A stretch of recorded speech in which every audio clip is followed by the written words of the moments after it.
اور یہاں حاکم سے مراد یہ ہمارے والا یہ نہیں ہے کہ یہ کسی کو جناب پکڑ حکومت مل یہ گئی. حاکم بن رہا ہے، اور اس وقت کا حاکم اس کا کیا ہے، اس نے مسلح پہ بھی کھڑا ہونا ہے، اس نے نماز بھی پڑھانی ہے، اس نے حج کا خطبہ بھی دینا ہے، اس نے سارے امور کو دیکھنا ہے. وہ ظاہری بات نہیں، سارے نظام کو کنٹرول کرنا ہے اس نے.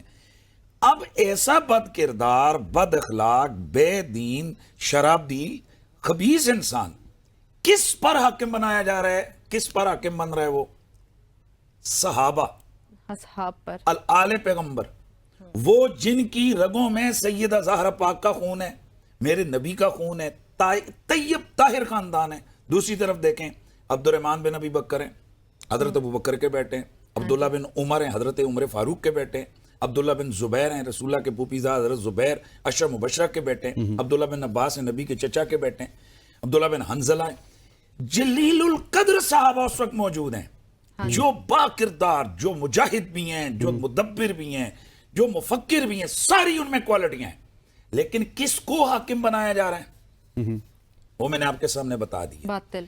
اب ایسے شخص کو کہ جو محرمات کو، حرام چیزوں کو حلال کرنے میں کوئی دیر نہیں لگاتا، مطلب شراب کو کہتا ہے کوئی بات نہیں ہے پی لو، اس دین میں جائز نہیں ہے تو دین عیسیٰ میں تو جائز ہے. بالکل. محرمات جو رشتے ہیں ان کو پامال کر رہا ہے. اب ایسے میں ایسے شخص کو اقتدار کے اوپر لے جایا جا رہا ہے، تو یہاں پر امام علی مقام سے یہ مطالبہ کیا گیا کہ آپ بھی اس کی بیعت کریں، یعنی اس کو اپنا حاکم مانیں.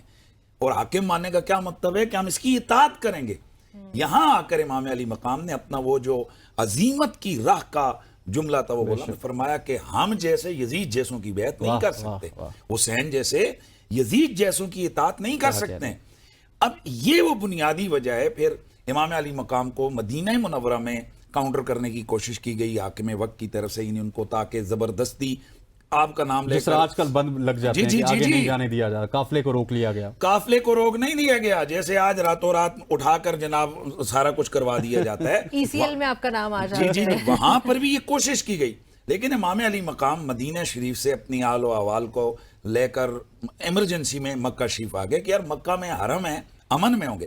لیکن جب مکہ میں پہنچے تو باقاعدہ طور پر منظم انداز سے آپ کو ٹارگٹ کلنگ کرنے کی کوشش کی گئی، یا دوسری صورت میں وہاں مکہ شریف میں حج کے موقع پر دیگر کئی مسلمانوں کو اسی ضمن میں دہشت گردی کروا کے قتل کرنے کا پلان تھا.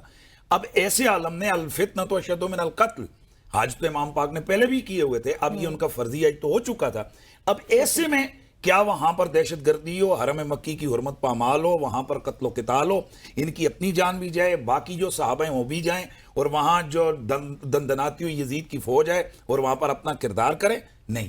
امام علی مقام نے دیکھا کہ بیسٹ اور بہتر راستہ یہ ہے کہ اس حج کے موقع کو، اس دہشت گردی کے خلاف ہم یہاں سے ایگزٹ کر جائیں، ہم نکل جائیں یہاں سے اس منزل کی طرف کہ جہاں پر آپ کو دعوت دی گئی تھی کہ آپ یہاں آئیں اور قیام کریں ایسے ظالم حکمران کے خلاف کہ جس نے شریعت کا حلیہ بگاڑا ہوا ہے اور اب وہ پوری سلطنت اسلامیہ پر حکومت کرنا چاہتا ہے. امام علی مقام اس نیت سے جنگ کرنے کے لیے نہیں، قیام کے لیے، وگرنہ کوئی تک نہیں بنتی. ہزاروں فوج ہے اور ان کے ساتھ چھوٹے چھوٹے بچے ہیں، بیوی ہیں، اور ساتھ جناب ان کے غلام ہیں اور چند لوگ ہیں، اور ان کو لے کر امام پاک جناب ہزاروں لوگوں سے ٹکرا گئے. یہ جو کانسیپٹ دیا جاتا ہے جی کہ امام پاک کسی جنگ کے ارادے سے، کیا کبھی ایسی جنگ کسی نے دیکھی ہے کہ 6 مہینے کے بچے کو ساتھ لے جایا جائے، 70 سال کے بوڑھے کو لے جایا جائے، اپنے شیرخوار بچیوں کو لے جایا جائے، چھوٹی جناب ماؤں کی گودوں میں بچے ہیں اور عورتوں کا زیادہ تعداد ہے، ان کو لے جایا جائے؟ یہ جا رہے ہیں اس منزل کی طرف کہ بھائی ممکنہ حد تک قیام کی کوشش کی جائے، اسلام کے جو اصول ہیں ان کا دفاع کیا جائے، اور عظیمت کی راہ. میرے سننے والے یقیناً عظیمت اور رخصت کو سمجھ رہے ہوں گے. مثلاً آپ نے سفر میں جا رہی ہیں، آپ نے روزہ رکھنے، آپ کو رخصت ہے کہ آپ کھا لیں، لیکن وہ ساری تکلیفیں برداشت کر کے آپ روزے کو پورا کر رہے ہیں، یہ آپ کی عظیمت ہے. عظیمت کا ثواب زیادہ ہے. وہ جو لوگ جن پر ظلم و ستم ہوئے اور بہت ساروں نے یزید کے ان معاملات کے آگے سرنڈر کر دیا، وہ رخصت پر تھے. اور امام پاک جیسے رخصتیں نہیں دکھاتے، امام پاک جیسوں نے عظیمت کا وہ امتحان ایسا پاس کیا. اور میرا یہ جملہ میں آخری کہنا چاہ رہا ہوں، آج یہ تو ساروں کو تکلیف ہو رہی ہے، یہ کئیوں کو ہو رہا ہے، یار ایک کچھ ہے نہیں ہے اور کوئی نہیں ہے، کیا کہنا، کیا آپ نے ہر وقت حسین حسین ٹی وی چینل لگاؤ، حسین حسین، علماء کو سنو، حسین حسین. وہ یار اتنے 100 سال گزرے، ہر دفعہ ایک نیا رنگ سے آتے حسین حسین. کیا کہنا. اے یار خدا کا خوف کریں. یہ بھی تو دیکھیں، اتنا سوچیں، جتنا بڑا امتحان ہوتا ہے اتنی بڑی ڈگری ملتی ہے. کیا بات. تو کربلا کے امتحان جیسے امتحان تاریخ انسانی میں ہے تو دکھائے. اس وقت بھی حسین اکیلا ٹھیک ہے، اور جب امتحان اتنا بڑا نہیں ہے تو پھر ڈگری بھی تو اتنی بڑی نہیں ہو سکتی. یہ وہی ڈگری ہے کہ حسین یہ تیرا کام تھا کہ سب لال اپنے کیے فدا، ان ستاروں نے ڈوب کر تجھے شب غم کا چاند بنا. حسین تھا یزید تھا حسین ہے. اچھا علامہ صاحب آپ کی طرف آتا ہوں. علامہ صاحب یہ بتائیے گا کہ تھوڑا سا منظر کشی کیجئے گا، کیونکہ آپ ڈیفرنٹ سوالوں کی طرف اس وجہ سے جا رہے ہیں کہ کچھ چیزوں پہ مفتی صاحب بھی روشنی ڈال دیتے ہیں، کہ وہ منظر کشی کیجئے کہ جب حضرت امام حسین علیہ السلام نے اپنے تمام تر رشتہ داروں کو، رفقا کو یہ کہا کہ دیے کو بجھا دیا جائے اور جو جانا چاہتا ہے چلے جائیے، تو اس وقت کیا کیفیت تھی، لوگوں نے کس طرح انکار کیا، یہ ذرا منظرنامہ پیش کیجئے گا. آپ کا سوال بڑا اہم ہے. جو آپ نے سوال مفتی صاحب سے پوچھا تھا وہ بھی بڑا اہم تھا اور انہوں نے بڑا خوبصورت جواب دیا ہے. میں آپ کے موجودہ سوال اور سابقہ سوال دونوں کو سامنے رکھتے ہوئے چند پوائنٹس آپ کی خدمت میں عرض کرتا ہوں تاکہ آپ کے جو ناظرین ہیں ان تک وہ روح کربلا جو احادیث میں موجود ہے اور کردار حسینی میں موجود ہے وہ روح کربلا پہنچ سکے. دیکھیے، حسین ابن علی اور یزید ابن معاویہ دو کردار ہیں. یہ دو کردار کون سے ہیں؟ حابیل اور قابیل والے کردار ہیں. ایک طرف حق ہے اور مطلق حق ہے، اور دوسری طرف باطل ہے اور مطلق باطل ہے. آج اگر حسین ابن علی سے بیعت مانگی جا رہی ہے تو گویا یہ بیعت حضرت حابیل کی قابیل کے ہاتھوں بیعت ہے، اور ابراہیم کی فرعون کے ہاتھوں بیعت ہے، بے شک موسیٰ کی نمرود کے ہاتھوں بیعت ہے، موسیٰ کی فرعون کے ہاتھوں اور حضرت ابراہیم کی نمرود کے ہاتھوں. یعنی کہنے کا مطلب یہ ہے کہ یہ حق اور باطل کا معرکہ ہے. ایک طرف انبیاء کا سلسلہ ہے اور دوسری طرف انبیاء کی دشمن قوتوں یعنی ابلیسی قوتوں کا سلسلہ ہے. لہٰذا جب امام حسین علیہ السلام مدینہ سے مکہ جاتے ہیں تو اس منصوبہ بندی کے تحت جاتے ہیں جو اللہ نے ان کے لیے بنایا ہوا ہے. امام حسین علیہ السلام اچانک نیند سے اٹھ کر تو نہیں گئے. امام حسین کو تو پہلے سے معلوم تھا کہ کربلا کا میدان سجنا ہے. امام حسین کو پہلے سے معلوم تھا کہ امام حسین نے شہید ہونا ہے. امام حسین نے اگر اپنے قافلے میں، ابھی جیسے آپ نے سوال کیا، بچوں کو لیا، کیوں لیا؟ جوانوں کو، مدینہ کے عام جوانوں کو کیوں نہیں اٹھایا؟ فوج کیوں نہیں بنائی؟ ایک بڑا لشکر بنا کر کیوں نہیں چلے؟ امام حسین علیہ السلام کو معلوم تھا کہ آپ نے کربلا کی سرزمین میں شہید ہونا ہے. اس شہادت کے لیے جو حسین ابن علی کی معیت اور ان کے سائے میں نصیب ہو، اس کے لیے اسی قابلیت کے افراد کی ضرورت تھی. لہذا امام حسین علیہ السلام نے انتخاب کیا ہے کہ اس سفر میں صرف وہی حسین ابن علی کے ساتھ چلے جس کے شعور کی سطح وہ ہو جو حسین ابن علی کی سطح ہے، یعنی اس سے جڑی ہوئی کیفیت ہو، اس سے جڑا ہوا انسان ہو. لہٰذا آپ نے مکہ کا رخ کیا. اب مکہ کا رخ جب کیا تو آپ تقریباً 26 سے 27 رجب کو آپ مدینہ سے چلے ہیں، اور مکہ کتنی دیر میں پہنچے ہوں گے؟ 400 کلومیٹر ہے زیادہ سے زیادہ، تو 8 دن لگے ہوں گے، 10 دن لگے ہوں گے، اس سے زیادہ تو نہیں لگے. لیکن مکہ میں رہے. مکہ میں کیوں رہے؟ اس لیے کہ مکہ کی سرزمین وہ ہے جہاں پر حج کے موسم میں پوری دنیا سے لوگ آتے ہیں. آج بھی ایسا ہی ہوتا ہے، تاکہ جب سارے لوگ آئیں تو ان کو جب پتہ چلے گا کہ حسین ابن علی مکہ کی سرزمین میں ہیں تو وہ لوگ آئیں گے حسین ابن علی کی بارگاہ میں. کیوں؟ اس لیے کہ نبی کے فرزند کی حیثیت سے جو اس وقت روئے زمین پر تنہا شخصیت ہیں، جو پنجتن آل ابا کی 5ویں شخصیت ہے، وہ حسین ابن علی ہیں. حسین ابن علی کے علاوہ تو کوئی اور ایسا انسان نہیں ہے جو خانوادہ رسول کا امام بھی ہو اور اصحاب قسامے سے بھی ہو، آیے تطہیر کی مصداق میں سے بھی ہو، اور آیے مباہلہ کے ان کرداروں میں سے بھی ایک ہو. صرف اور صرف حسین ابن علی ہے. اب جب ایسی شخصیت مکہ میں ہوگی تو ارد گرد کے آنے والے تمام حاجیوں کو پتہ چلے گا کہ فرزند رسول مکہ میں موجود ہے. وہ آئیں گے، پوچھیں گے، ہدف پوچھیں گے، حالات پوچھیں گے، اور حسین ابن علی ان کو بتائیں گے. اب حسین ابن علی علیہ السلام نے عین اس موقع پر جب لوگوں نے مشرق کی طرف جانا تھا اور احرام باندھنا تھا، احرام باندھ کر حج کے اعمال انجام دینے تھے، اس ٹائم پر مکہ کو ترک انہوں نے کیا اور اپنا رخ عراق کی طرف کیا۔ دو پہلو ہیں، ایک پہلو مفتی صاحب نے بیان کیا کہ ایک پہلو یہ ہے کہ حاجیوں کے روپ میں یزید ابن معاویہ نے لوگوں کو بھیجا ہوا تھا جو حاجیوں کے درمیان چھپ کر حسین ابن علی پر حملہ کرتے اور حسین ابن علی کو شہید کرتے، لہٰذا اس ناگہانی شہادت سے امام حسین علیہ السلام نے خود کو بچانا بھی تھا، لیکن اس کے ساتھ دوسرا پہلو بھی ہے۔ وہ پہلو کیا ہے؟ وہ پہلو یہ ہے کہ تمام انسانوں کو جو حج کے لیے مکہ میں جمع ہیں یہ معلوم ہو کہ وہ حج جو باطل کے سائے میں کیا جائے حج نہیں ہے، وہ حج جس میں آپ منا میں پتھر کے بنے ہوئے شیاطین کو پتھر ماریں لیکن ابلیس سامنے کھڑا ہو اور اس کی حرکتوں کے حوالے سے آپ خاموش تماشائی بنے، وہ حج نہ حج ہے اور نہ وہ حاجی ہے۔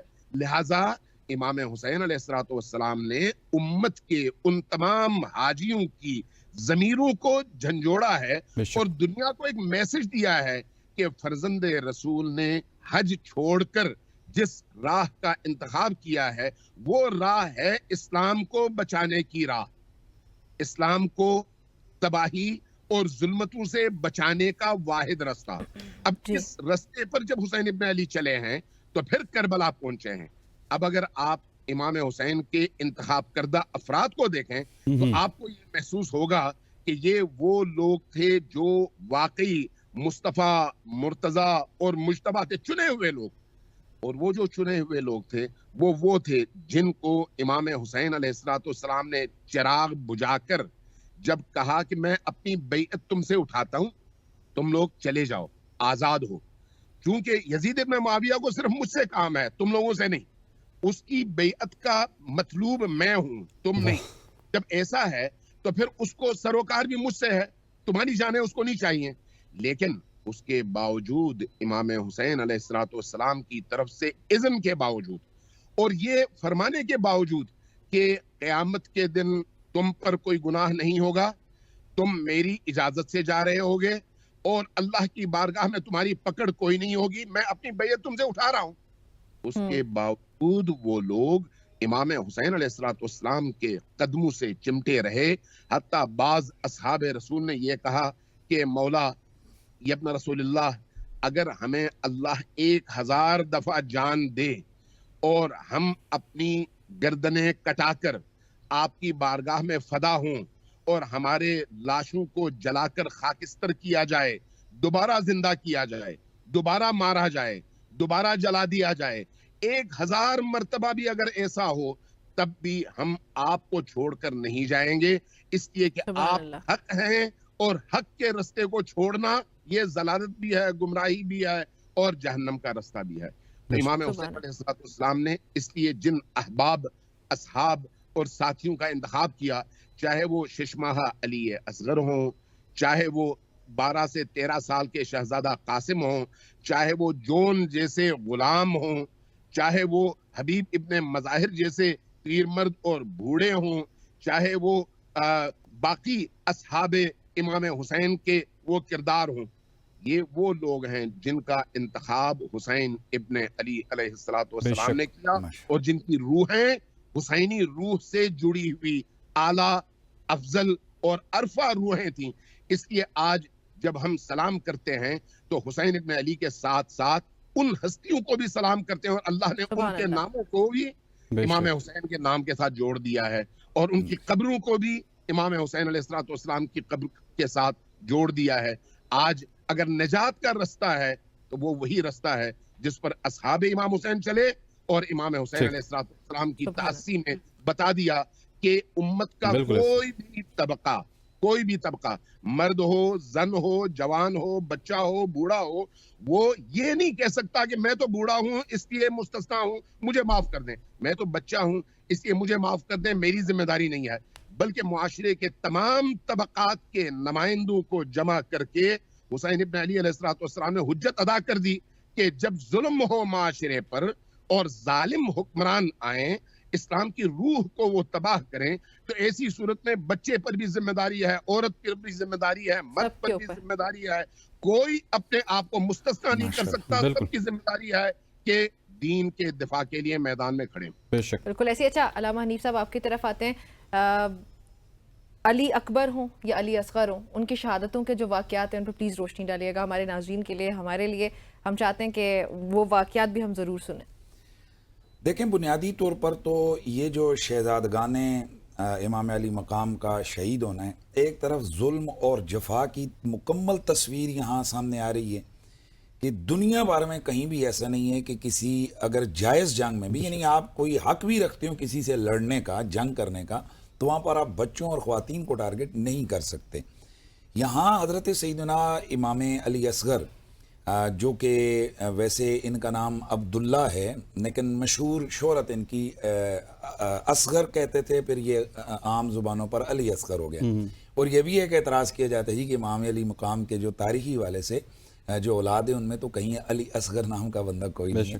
تو اس کے یہی ہے کہ ان کا نام حضرت عبداللہ تھا. علی اصغر مشہور جو ہے نا وہ ہو گیا.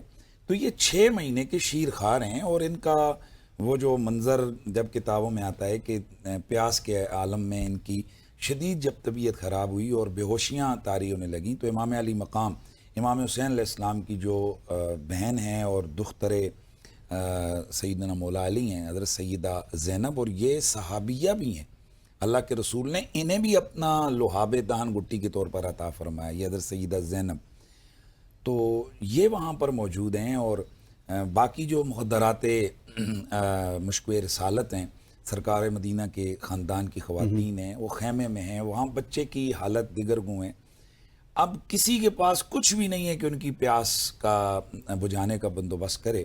چنانچہ حضرت سیدہ زینب نے، خواتین بہرحال خاتون ہوتی ہیں، تو ان سے صبر اس حالت نے وہ اٹھا کر حضرت امام علی مقام کے پاس لے کے آ گئی حضرت شہزادہ علی اصغر کو کہ جی آپ ان کو نا کچھ کریں، اور دشمنی ان کی ہمارے ساتھ ہے یزیدیوں کی، آخر کلمہ تو پھر بھی رسول اللہ کا پڑھتے ہیں، تو کم از کم یہ جو بچہ ہے اس کو اپنے ہاتھوں سے چند قطرے وہ پانی کے پلا دیں، تو آپ لے جائیں. امام علی مقام نے فرمایا ان بدبختوں کی جو بدبختی ہے، درندگی ہے زینب، وہ حد سے گزری ہوئی ہے، لیکن چل تو کہتی ہے تو میں اتمام حجت کرتا ہوں. دوسرے لفظوں میں آپ سے عرض کر لوں کہ فیصلہ تو ہو چکا تھا کہ حسین ابن علی چلو جوان بچہ ہے اس کو تو قربان کریں گے، لیکن کیا 6 مہینے کے بھی تو جا کر پیش کریں گے.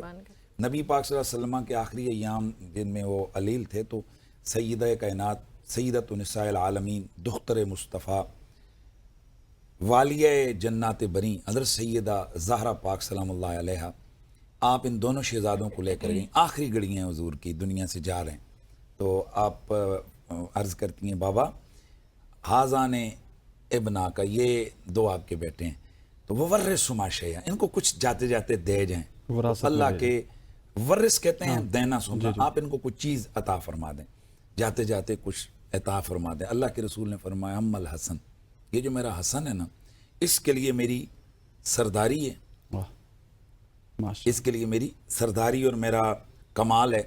وہ ام الحسین، ام الحسن فلہو ہیبتی وسودی، اس کے لیے میری ہیبت ہے اور اس کے لیے میری سرداری ہے، یعنی جو میری سرداری کا فیض ہے نا وہ اس کو دے رہا ہوں. وہ ام الحسین فلہو جرتی وجودی، اس کے لیے میری جرت ہے اور اس کے لیے میری سخاوت ہے. اب وہ رسول اللہ کتنے سخی ہیں، اس کا منظر میں کربلا میں نظر آ رہا ہے کہ ویسے تو دیگ پکا کے دے دینا، کوئی حلوہ بانٹ دینا، یہ سخاوت تو ہوتی ہے. کون امام حسین علیہ السلام کی سخاوت کا مقابلہ کر سکتا ہے کہ خدا کے رسول کے دین کے لیے جب دینے پہ آئے تو 6 مہینے کا علی اصغر بھی عطا کر. تو جب وہ میں واقعہ سنا رہا تھا کہ حضرت سیدنا علی اصغر ان کو لے کر امام علی مقام آپ دشمنوں کے سامنے آئے، ان یزیدیوں کے سامنے، فرمایا دیکھو بھائی ہماری جنگ ہے، تو یہ بچہ ہے، اس کو اگر اپنے ہاتھوں سے پانی پلا دو گے تو کوئی فرق تو نہیں پڑے گا. تو مخدرات مشکو رسالت جو ہیں وہ پریشان ہیں، تو چلو ان کو. تو ان میں سے ایک بدبخت کہنے لگا ذرا بچے کو سامنے کرو، اور اس نے وہ تیر چلے پہ چڑھایا کمان پہ کہ جس سے وہ جانوروں کا شکار کرتا تھا. اس نے اتنے زور سے مارا کہ پورا گلہ ہی کٹ گیا، اور وہ تیر جو ہے نا امام پاک کے بازو میں پیوست ہو گیا. اب یہ امام علی مقام دراصل حضرت شہزادہ علی اصغر کو قربان کر کے ان کے چہروں کے نقاب الٹ رہے تھے. یہ جو لوگ آج کل یہ ڈنڈورا پیٹ رہے نا، یہ جی سیاست کی جنگ تھی، فلانی جنگ تھی، فلان، یہ سیاست کی جنگ ہے، یہ حکومت کی جنگ نہیں ہے. یہ حکومت کے لیے بے یہ شک نہیں. درندگی ہے. میں کہتا ہوں کہ ایک طرف درندگی کی انتہا ہے اور دوسری طرف صبر کی انتہا ہے. حکومت کی اور جنگ ویسے بھی بدتر لوگوں کے ساتھ تو نہیں ہو سکتی جی نا؟ جی، بات تو بے یہی ہے. شک. امام علی مقام نے جب وہ شہزادہ علی اصغر کو اٹھایا تو اوپر دیکھا اور پھر ایک جملہ کہ یا اللہ میں تیری رضا پر راضی ہوں، جس حال میں تو رکھے وہ حال گوارا ہے، بس اتنا تو یہ کہہ دے یہ بندہ ہمارا ہے. کیا کہنا تو یہ خوبصورت. 6 مہینے کا علی اصغر یہ جام شہادت انہوں نے نوش کیا. اور اسی کربلا کے میدان میں پھر جوان علی اکبر کا وہ منظر کہ جب سارے شہید ہو رہے ہیں اور امام علی مقام کی خدمت میں حضرت شہزادہ علی اکبر حاضر ہو کر عرض کرتے ہیں کہ بابا جان اب میں چاہتا ہوں کہ میں جاؤں اور اپنے نانا کے دین کی سربلندی کے لیے اور حق کی صدا کے لیے میں اپنی جان کو جان آفرین کے سپرد کروں. تو چونکہ وہ بہت تصویریں